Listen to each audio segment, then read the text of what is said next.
వర్షమును హిమమును ఆకాశము నుండి వచ్చి అక్కడికి ఎలాగూ మరలక భూమిని తడిపి విత్తువానికి విత్తనమును భుజించువానికి ఆహారమును కలుగుటకై అది చిగిర్చి వద్దిల్లినట్లు చేయునో అలాగే ఉండును. నిష్ఫలముగా నా యొద్దకు మరలక అది నాకు అనుకూలమైన దానిని నెరవేర్చను. నేను పంపిన కార్యమును చాలు. వర్షమును హిమమును ఆకాశము నుండి వచ్చి అన్నారు. వర్షము హిమము ఆకాశము నుండే వస్తాయి. అవి మనిషి నుంచి వచ్చేవి కావు. ఏ మనిషి అయినా వర్షమును కురిపించినారా? ఏ మనిషి అయినా, ఈ భూమి మీద ఉన్న ఏ అధికారి అయినా, ఏ రాజు అయినా, ఏ ఉన్నతమైన ప్రపంచమునే ఏలిన మనుషులైనా వర్షాన్ని కురిపించగలరా? అది సాధ్యపడేది కాదు. హిమమును కురిపించగలరా? అంటే మంచు కురిపించగలరా? అది సాధ్యము కాదు. మరి ఇది ఎవరికి సాధ్యము? ఎవరు చేస్తున్నారు ఈ పని? ఇదంతా ఎవరు జరిగిస్తున్నారు? దీనికి రాజు ఉన్నారా? వర్షమునకు నాయకుడు ఉన్నారా? హిమమునకు నాయకుడు ఉన్నారా? ఉన్నారు. అందుకనే దేవుడు ఆ మాట చెప్తున్నారు. వర్షమును హిమమును ఆకాశము నుండి వచ్చి అంటున్నారు. అవి రెండు కూడా ఆకాశము నుండి వస్తున్నాయి. వర్షము ఆకాశము నుండే వస్తుంది, హిమము కూడా ఆకాశము నుండే వస్తుంది. చూడండి, మనం కొన్నిసార్లు బండి బయట పెట్టి మళ్ళీ 1-2 గంటల తర్వాత దాన్ని సీటు మీద చేయబెడితే ఏమై ఉంటుంది? అది తడిసిపోయి ఉంటుంది. ఎందుకు తడుస్తుంది? అంత చక్కగా సీటు తడిసిపోయిందే, వర్షం ఏం పడలా. కానీ ఆకాశము నుండి మనకు కనబడినటువంటి ఆ కంటిలో నలుసులాగా చిన్ని తుప్పర్లు ఏమవుతున్నాయి అన్నమాట, పడుతూ ఉన్నాయి భూమి మీద. సీటు మీద పడింది, భూమి మీద పడుతుంది, భూమి మీద పడింది, చెట్ల మీద పడుతున్నాయి, గడ్డి మీద పడుతుంది, అన్నిటి మీద కూడా ఆ హిమము పడుతూనే ఉంది. వర్షమును హిమమును ఆకాశము నుండి వస్తున్నాయి. ఇది దేవుని వలన కలుగుతుంది. కాబట్టి వచ్చి అక్కడికి ఎలాగు మరలక, వచ్చి అక్కడకు ఎలాగు మరలక అంటే ఏం చేయకుండా రాకుండా, ఏమి అక్కడ ఏం చేయకుండా తిరిగి వెళ్ళవైపు, అక్కడ ఏదో ఆ దేవుడు పంపించిన లేక వర్షము హిమం వచ్చి వాటి పని అవి సంపూర్ణంగా చేసి వెళ్తాయి అట. సంపూర్ణంగా చేసి వెళ్తాయి. సంపూర్ణంగా చేయడానికి వాటికి ఆ దేవుడు ఆజ్ఞ ఇచ్చేశారు. కాబట్టి భూమిని తడిపితాయి అంటవి. వర్షం వచ్చి భూమిని తడిపేస్తుంది. ఈ ప్రపంచంలో కాలువల ద్వారా మాత్రము కొంత ఏరియాని మనిషి తడుపుకోగలుగుతున్నారు, పండ్ల పండించుకోగలుగుతున్నారు. కానీ ప్రపంచంలో ఉన్న భూమి అంతటిని తడపగల శక్తి ఎవరికి ఉంది? అది సాధ్యపడదు. ఒకవేళ కాలువల ద్వారా నీరు రావాలంటే వర్షం పడితేనే ఆ నది నిండితేనే కానీ ఆ నీరు కాలువల ద్వారా ప్రవహించే అవకాశము ఉంటుంది. ఏదైనా వర్షము పడకుండా భూమిని నరుడు తడపలేరు, మనుషులు ఎవరికి అది సాధ్యపడేది కాదు. కాబట్టి భూమిని తడిపి అన్నారు. భూమిని తడుపుతుంది. దేవుని వాక్యం కూడా ఈ నియామక కాలములలో లేక ఆదివారం నియామక కాలములలో కూడా వాక్యాన్ని వినే ఆశ ఏ మనిషికైతే నిజంగా ఏ కుటుంబానికైతే వస్తుందో, ఏ వ్యక్తికైతే వస్తుందో ఆ వ్యక్తి భూమి దేవుని వాక్యం చేత, వాక్యమనే వర్షము చేత తడపబడుతుంది. తడవాలి కూడా. భూమి తడిస్తేనే దానిలో ఉన్న మొక్కలు మొలవడానికి అవకాశం ఉంది, పచ్చగా ఉండడానికి అవకాశం ఉంది, ఎండిపోయే అవకాశమే లేదు. అందుకని తెలివైన వారు, తెలిసిన వారు, జ్ఞానము గలవారు, శ్రద్ధ గలవారు, దేవుని మీద ఆనుకున్నవారు, దేవుని వైపు చూసేవారు ఖచ్చితంగా దేవుని వాక్యమును వింటారు.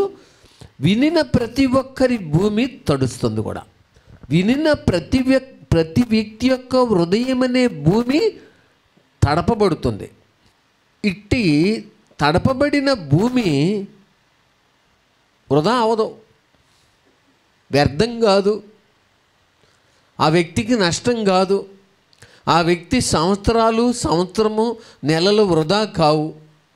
ఎందుకంటే తడపబడుతుంది, అది ఎండిపోవట్లా, అది తడపబడుతుంది. తడిపి, భూమిని తడిపి విత్తువానికి విత్తనము అన్నారు. విత్తేవానికి విత్తనం, విత్తేవానికి విత్తనమును. విత్తనం అంటే ఎన్నో పంటలు భూమి మీద ఉన్నాయి. ఒక్కొక్క పంట ఒక్కొక్క రకంగా ఉంటుంది. ఒక్కొక్క పంట కాలం కూడా నిర్ణయించబడింది. ఇప్పుడు జొన్న చేను ఉందనుకోండి, దానికి నీరు అవసరంలా. ఒక్కసారి విత్తనాలు పడి జస్ట్ కొంచెం పైకి లేసే వరకు కొంచెం తేమ ఉంటే మంచు చేతనే అది మంచి పంట పండుద్ది జొన్న. అలాగే గంటి, అలాగే చోడి, దాన్ని రాగులు అంటాం, చోడి. అదేవిధంగా వరి పొలం ఉంది, దానికి ఖచ్చితంగా నీరు అవసరం, నీరు కావాలి. గంటి చేనుకి నీరు అవసరంలా, జొన్న చేనుకి నీళ్ళు అవసరంలా. ఇప్పుడు మొక్కజొన్న ఉంది, ఖచ్చితంగా దానికి ఏం కావాలి? నీరు పెడితేనే ఏం చేస్తుంది? ఎదుగుద్ది, లేకపోతే ఎండిపోద్ది. కాబట్టి ఈరోజున్న మామిడి తోటలకు కూడా నీళ్లు పెడుతున్నారు. నీళ్లు పెట్టి మంచిగా కాయలు కాసేలాగా మందు కొట్టి వాటిని పండిస్తున్నారు. కాబట్టి భూమిని తడిపి మనిషి జీవితంలో ఎప్పుడైతే వాక్యం వినే మనస్సు, వాక్యం పట్ల ఆకలి, ఆసక్తి, శ్రద్ధ, భక్తి, దేవుని వైపు చూసే మనస్సు, మనుషుల వైపు చూడకుండా దేవుని వైపు చూసే మనస్సు, మనుషుల వైపు చూసి ఏదో తలంచక దేవుని వైపు చూసి దేవుని నుంచి ఆశించే మనస్సు ఎప్పుడైతే ఒక వ్యక్తికి వస్తుందో, ఆ వ్యక్తి యొక్క భూమి తడిపి అదివరకు కఠినంగా ఉన్న మనసు, తలబిరుచుతనంగా ఉన్న మనసు, తిరుగుబాటు చేసేంత కఠినంగా హార్డ్గా ఉన్న మనసు, లోబడకుండా వంగకుండా ఉండిన మనసు దేవుని వాక్యం వినిన తర్వాత తడపబడి అది ఎటు వంచితే అటు వంగిపోయే అంతగా అది నానిపోయింది. ఇక నేను వంగను, నేను ఇక నానలేదు అని చెప్పదు. ఇక అది వర్షం తడిపేసింది దాన్ని. అది ఎటు పిసికితే, ఎటు ముద్ద చేస్తే, ఎక్కడ తవ్వితే అక్కడ తవ్వడానికి అనువుగా అది మంచిగా పనిచేస్తుంది. అంటే గట్టితనము కనబడదు. వర్షానికి తడిసిన హృదయమనే భూమి దీనత్వము, విధేయత, తగ్గించుకొని మనస్సు, మెత్తని స్వభావము, దీనత్వముతో కూడినటువంటి స్వభావము, హృదయ సంబంధమైనటువంటి సాధువైనట్టు, మృదువైనట్టు గుణమును, స్వభావము మనుషుల్లో ఖచ్చితంగా పనిచేస్తుంది. ఇది వాక్యం వినే మనసున్న వారికి, వింటున్నట్టు కనబడి వినకుండా వ్యతిరేకించే వారిలోనికి వాక్యం రాదు. శ్రద్ధగా ఆకలైన ప్రతి వ్యక్తి అన్నం తింటే శక్తిని ఇస్తుంది. వాక్యం పట్ల ఆకలి ఉన్న ప్రతి వ్యక్తి వాక్యం వింటే భూమి తడపబడుతుంది. తడచిన ప్రతి భూమి దీనత్వమును, విధేయతను, తగ్గించుకుని మనసును, లోబడి మనసును, కఠినత్వమును కోల్పోయి దానిలో విత్తబడిన విత్తనమును మొలిపించుటకు ప్రయాస పడునదిగా ఉంటుంది. అది వర్షము అంత పని చేస్తుంది. అదివరకు ఏనాడో తలంచిన ఆలోచన, ఏనాడో కోరిన కోరిక, ఎప్పుడో జరిగిన సంగతిని గురించి దేవుణ్ణి అడిగిన సంగతి కూడా ఆ విత్తనాలు అందులో ఉంటే ఒకవేళ వాటికి కూడా ఈ తేమ, ఈ తడిపిన ఈ వర్షము అవి కూడా మొలిసి ఇదేంటి, ఇది ఎప్పుడో నేను అడిగి వదిలేసినాను, ఇప్పుడు ఇది కూడా నాకు దేవుడు సమస్తమును సమకూడి జరిగించారా, ఇది కూడా జరిగిందా? అవును, నువ్వు అడిగావు మర్చిపోయావు. కానీ మర్చిపోయావు కానీ వాక్యం అనే విత్తనాన్ని వాక్యం అనే వర్షానికి దూరమైనందున నువ్వు అనుకున్నది కోరినది మొలవకుండా ఆగిపోయింది. ఎప్పుడైతే తడపబడిందో అప్పుడే ఆ భూమిలో ఉండిన ఆ విత్తనం మొలిసింది, మొక్క మొలిసి పైకి ఎదిగింది. ఓహో, ఇది కూడా ఎప్పుడో నేను అడిగినాను, ఇది కూడా ఇప్పుడు మొలిసిందా? అవును, మొలుస్తుంది, మరి ఖచ్చితంగా మొలిసింది. విత్తువానికి విత్తనమును, భుజించువానికి ఆహారమును. విత్తువానికి విత్తనం, భుజించేవారికి ఆహారం. ఆకలేస్తుంది, ఆకలితో వచ్చిన వ్యక్తికి, ఆత్మీయ ఆకలితో వచ్చిన వ్యక్తికి, ఆత్మీయ దాహముతో వచ్చిన వ్యక్తికి, ఆత్మీయ భారంతో వచ్చిన వ్యక్తికి, భుజించువానికి దేవుని వాక్యము మంచి పుష్టినిచ్చే ఆహారముగా ఉంది. పుష్టినిచ్చే ఆహారముగా ఉంది. విత్తువానికి విత్తనమును, భుజించువానికి అది ఒక మంచి ఆహారంగా ఉంది. భుజించువానికి ఆహారమును కలుగుటకై, భుజించే వారికి ఆహారము కలిగిస్తుంది. సమృద్ధిగా అన్ని విషయాలలో సత్తువు కలిగిన వారిగా, బలము కలిగిన వారిగా, శక్తి కలిగిన వారిగా, ధైర్యం గలవారిగా, బలవంతులుగా, పిరికితనమునకు అవకాశం లేని వారినిగా, సింహము లాంటి గుండె కలిగిన వారినిగా, దేవుని కార్యములు చేయడానికి బలవంతులుగా అట్టి వాక్యము వారిని ఆహారముగా మార్చబడి కలుగుటకై వారికి అలాంటి సామర్థ్యమును కలిగిస్తుంది. అందుకనే దేవుడు నువ్వేదో తప్పు చేస్తే, లేకపోతే ఒక వ్యక్తి ఏదో తప్పు చేస్తే అపిత్రుడైపోయాడు, ఇలా అయ్యాడు అనేది వాక్యము చెప్పుతున్న హెచ్చరిక. కానీ మనిషి జీవితంలో దేవుని యొక్క కార్యములను కూడా నిర్లక్ష్యము చేయడం ద్వారా మనిషి ఆయన కార్యాన్ని అపిత్రపరచుతున్నారని ఖచ్చితంగా చెప్తున్నారు. 56వ అధ్యాయం యెషయా గ్రంథం 56వ అధ్యాయం 6వ వచనం, విశ్రాంతి దినమును అపిత్రపరచకుండా ఆచరించచ్చు. అంటే విశ్రాంతి దినాన్ని మానేస్తే ఏం చేసినట్టు అయిపోయింది? అపిత్రపరిచేశారనమాట. తర్వాత నా నిబంధనను ఆధారము చేసుకొనుచు యెహోవాకు దాసులై యెహోవా నామమును ప్రేమించుచు ఆయనకు పరిచర్య చేయవలనని ఆయన పక్షమున చేరు అన్యులను ఏం చేయాలని అనుకుంటారట వాళ్ళు? ఏమండి, ఆయనకు నమ్ముకొనుసు యెహోవాకు దాసులై, మొదట ఏమవ్వాలి? ఈ వ్యక్తి దాసుడు అవ్వాలి. దాసుడైన వ్యక్తికి ఇంకా గర్వం ఎక్కడుంది? దాసులైన వారికి ఇంకా అహంకారమును మనం ఎక్కడ చూడగలం? దాసులైన వారికి ఇంకా తిరుగుబాటు స్వభావమును మనం చూడలేం. ఇంకా కనబడదు. దాసులైపోయారు దేవునికి, దేవుని వాక్యానికి, భక్తికి దాసులైపోయినారు. అప్పుడేం జరుగుతుంది? దాసులై దేవునిని ప్రేమించే మనసు మనుషులకు వచ్చేసి ఆయనకు పరిచర్య చేయవలనని. ఎవరికి? దేవునికి, మనుషులకు కాదు, దేవునికి పరిచర్య చేయవలనని ఆయన పక్షమున చేరు అన్యులను.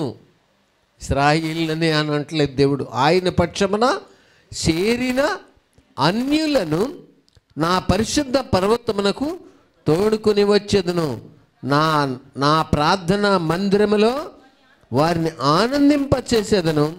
నా బలిపీఠ మీద వారు అర్పించు దహన బలులను నాకు అంగీకారములగును.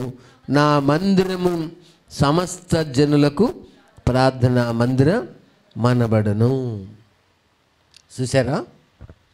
ఇది అందుకనే దేవుని వాక్యము ఒక వ్యక్తి యొక్క హృదయములోనికి వచ్చినప్పుడు అది క్రియ చేస్తుంది అని అంటున్నారు దేవుడు.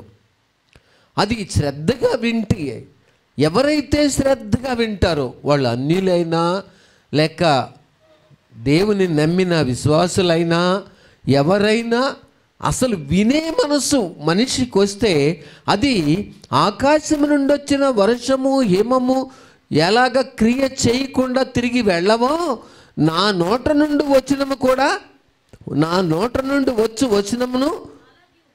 వచనము అలాగే నా నోట నుండి వచనము ఉండును అన్నారు. దేవుని నోట నుండి వచనము కూడా అలాగే ఉంటుంది.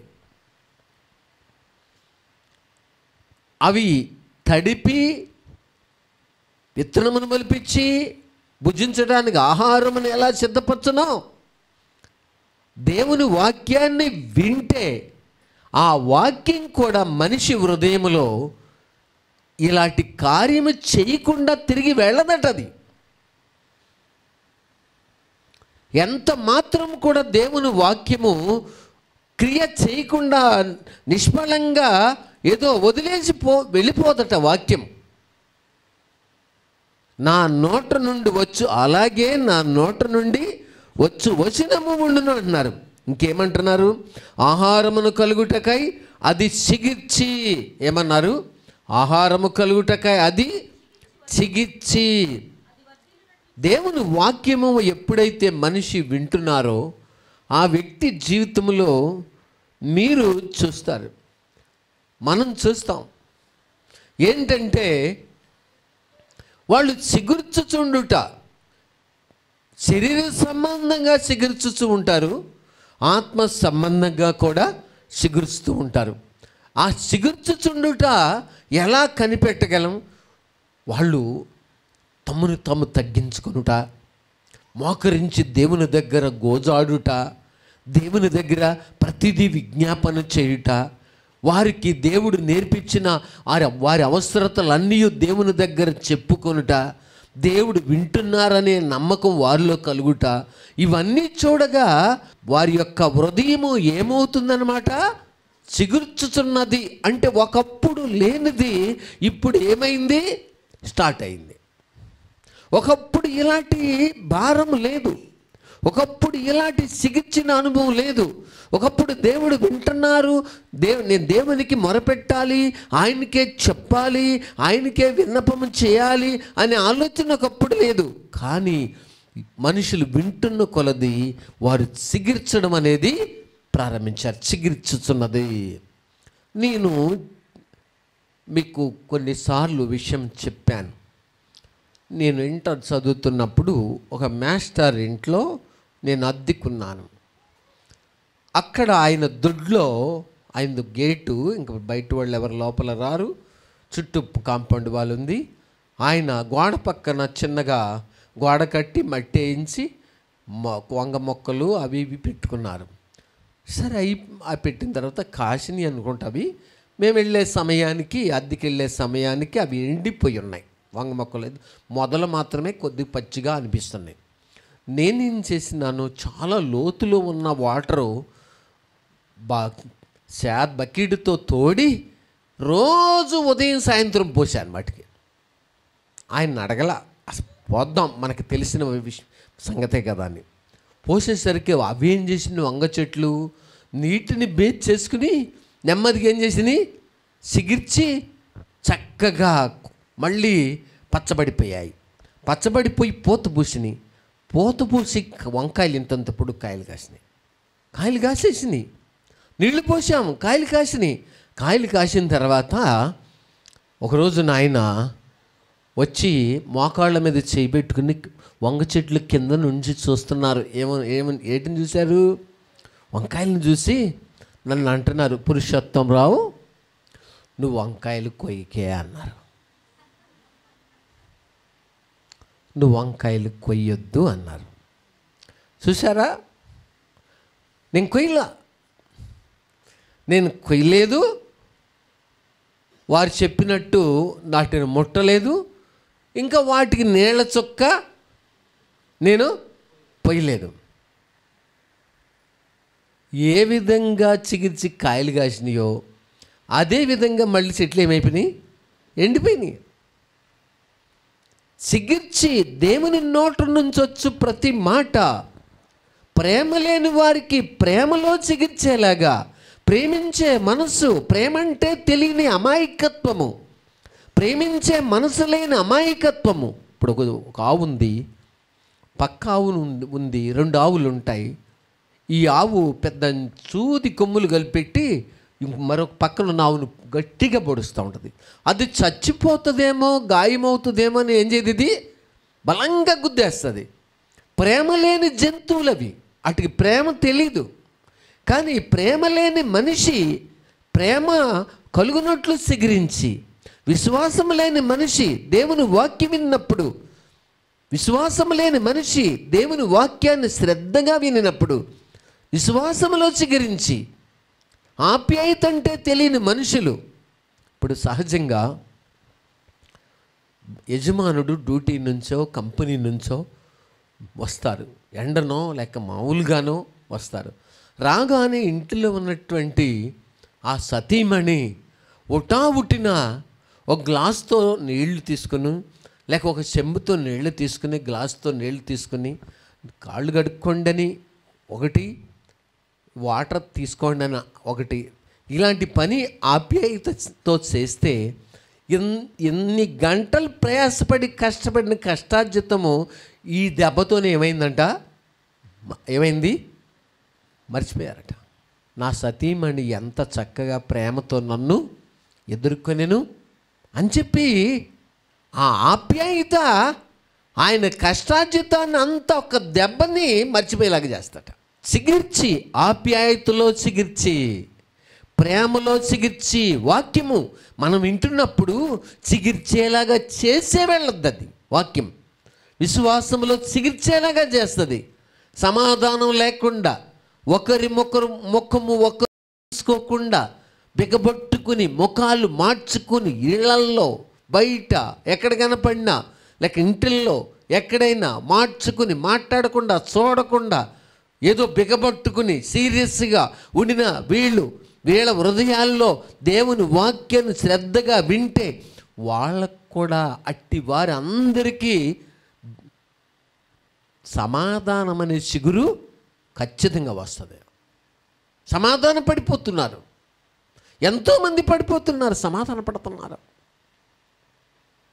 చిగిర్చి, ప్రేమలో చిగిరించేటట్టు చేసి, విశ్వాసములో చిగిరించేటట్టు చేసి, సమాధానంలో చిగిరించేటట్టు చేసి, ఆప్యాయతలో చిగిరించేటట్టు చేసి, ఐక్యత కలిగి బ్రతుకుటలో చిగిరించేటట్టు చేసి, ఒకరిని ఒకరు అర్థం చేసుకునడంలో చిగిరించేటట్టు చేసి.